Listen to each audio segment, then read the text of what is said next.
À la veille du conseil municipal, le groupe de l'opposition Toulouse pour tous, Jean-Luc Moudinque en tête, se mobilise par rapport aux orientations budgétaires de la ville.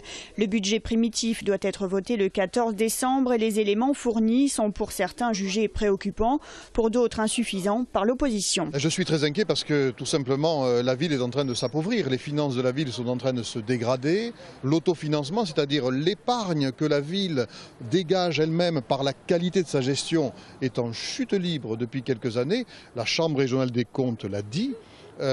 Pierre Cohen l'avoue aussi à travers le document d'orientation budgétaire. Il y a une incertitude sur les investissements. Ils ont baissé ces dernières années. Est-ce qu'ils vont continuer à baisser ou pas? Et puis il y a le retour de l'emprunt.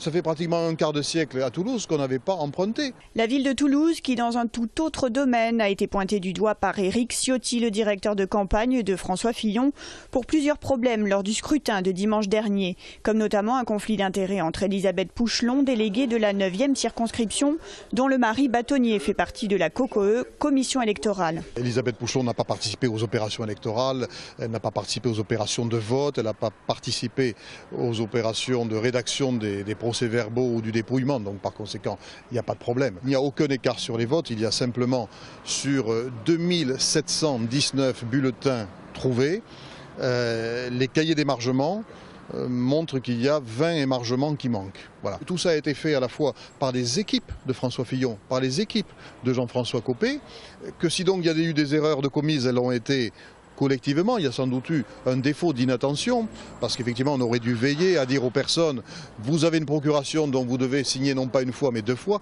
mais ça s'arrête là.